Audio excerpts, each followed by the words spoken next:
Hey there everyone, we're back for another fantastical video on some amazing original Xbox games that you can play through the magic of backwards compatibility on your Xbox Series X or even your Xbox One X. Although limited in what will work with the backwards compatibility program, the games that do work are still pretty darn good. Sadly, I'm running out of the ones that they actually added, so this is very likely the last original Xbox video on the subject. But don't fret. I do love me some OG Xbox, and we'll do plenty more videos on it by itself.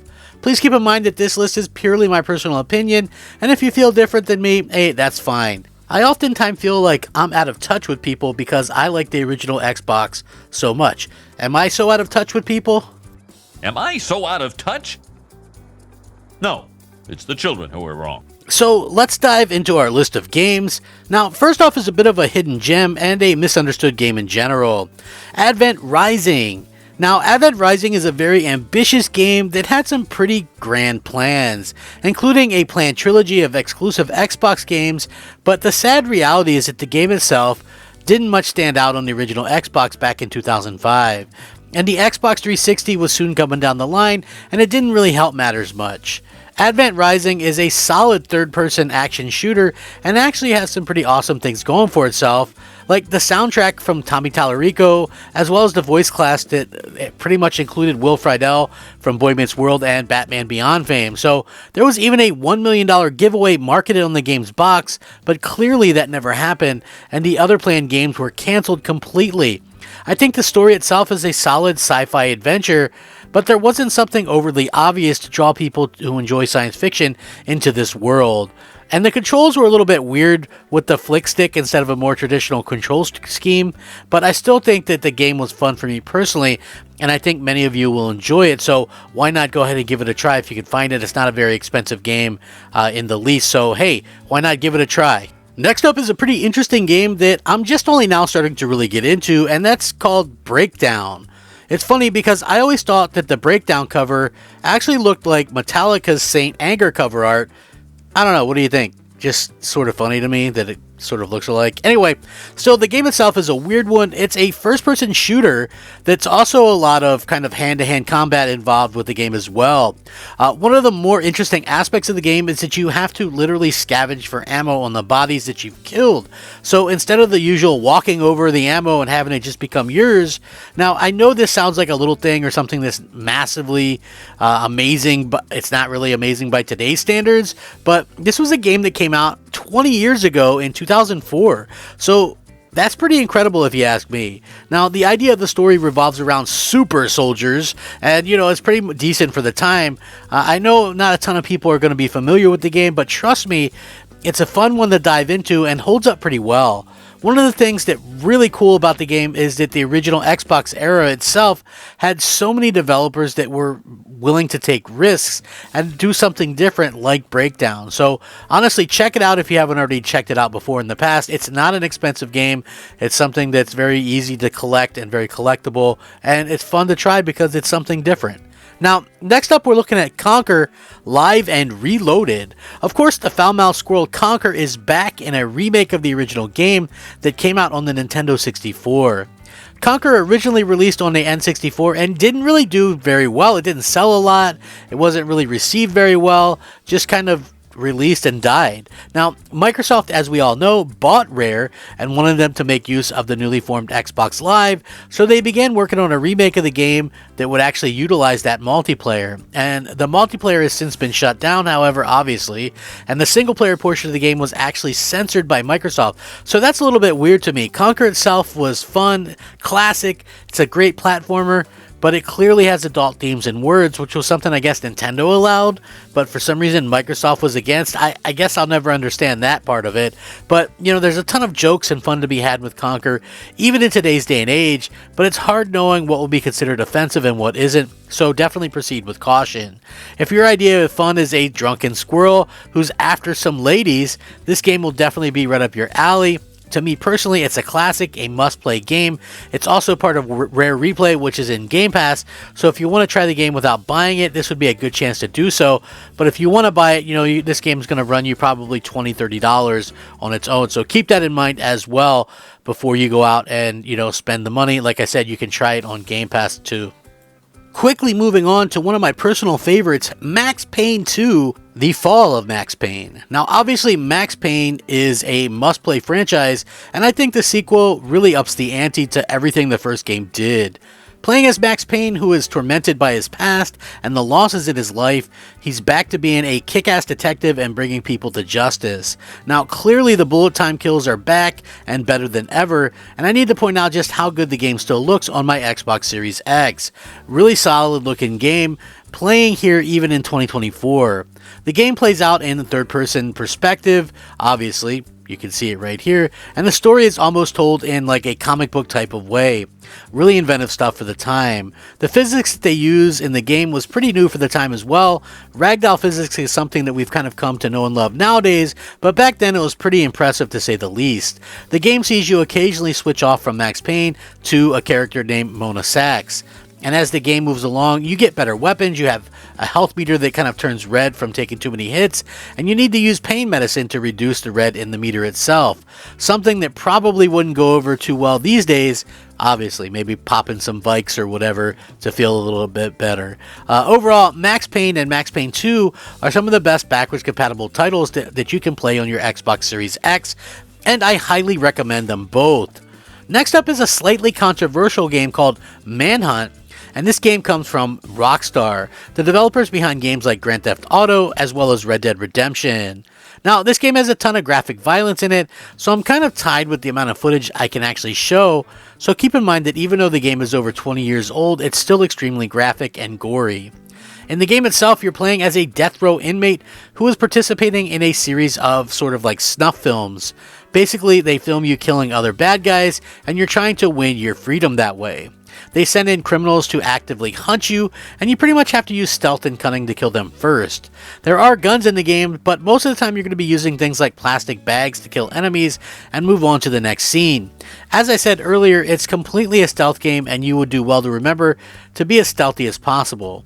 I can understand why the game is looked at as a violent game, but honestly, I guess I've become a little bit desensitized because even though it's an extremely hardcore game, it's nothing that I haven't seen before, and it's nothing that, in my opinion, should be banned or anything, which the game actually was banned in several places at release. So, you know, it's a game that I do and also don't recommend, if you catch my meaning. Definitely if you're over 18 and you like this kind of stuff, give it a try. If not, hey, then skip it. It's no real skin off my teeth. It's just a game that I think is kind of fun and out there. Now, heading into the next entry is Mercenaries: Playground of Destruction.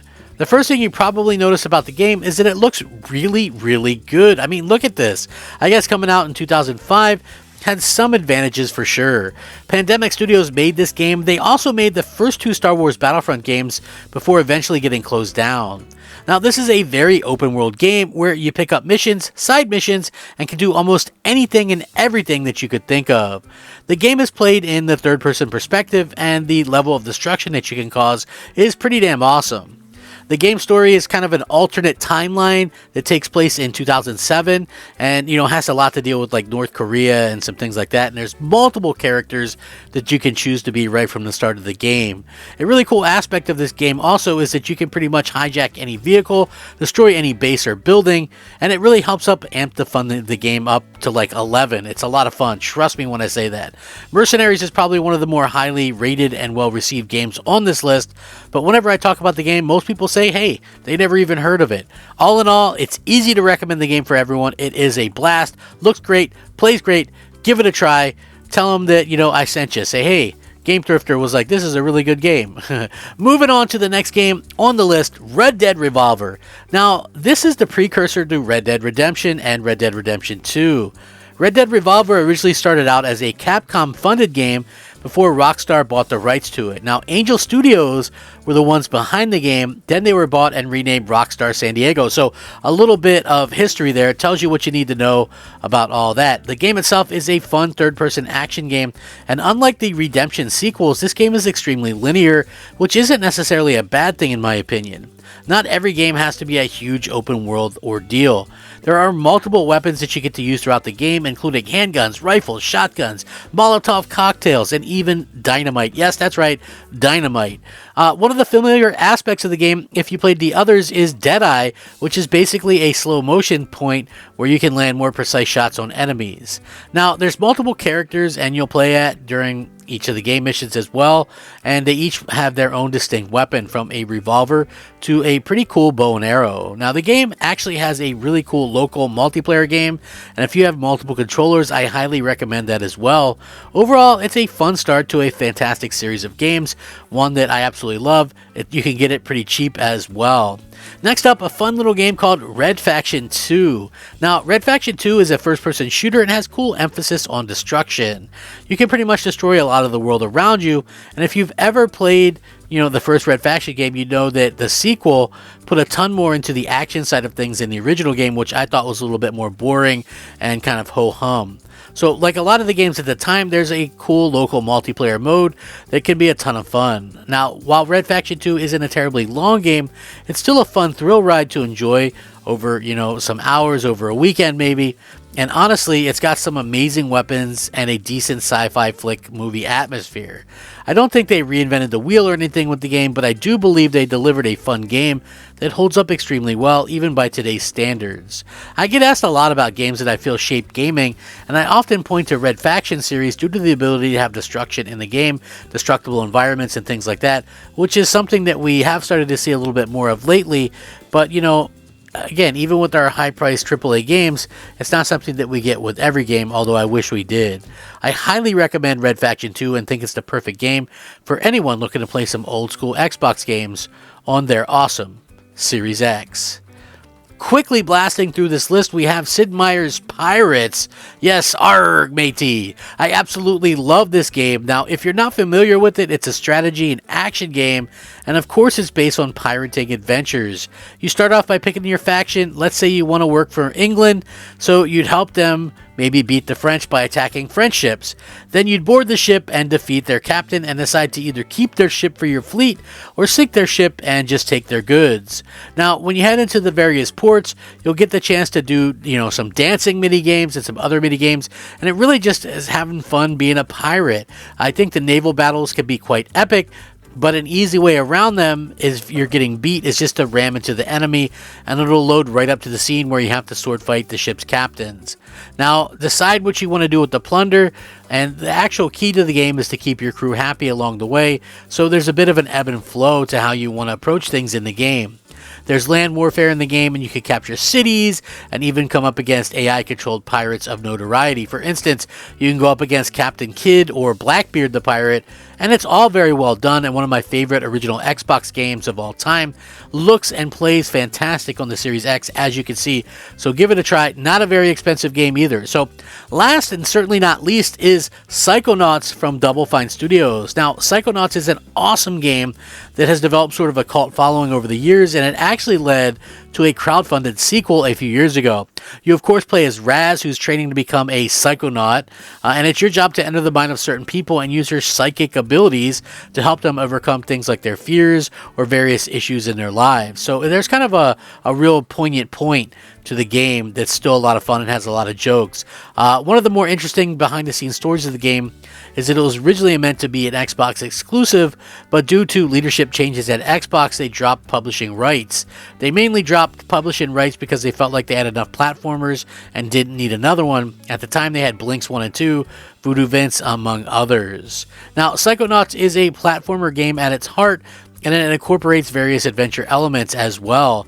You control Raz, like I mentioned earlier, in third-person, three-dimensional view, helping Raz to uncover a mystery at Psychonauts training camp. He begins with basic movement abilities such as running, and you can jump around with them, and then as the game goes on, you get additional powers like telekinesis, invisibility, pyrokinesis, and even levitation. And the game has a real world as well as an astral world that kind of takes place in it as well. It's honestly just a fun game, and it looks and plays great even by today's standards. So if you wanted to play something with a good story and has a lot of heart to it, but is still funny, then definitely try Psychonauts. Now, I want to say thank you to each and every one of you for watching my videos.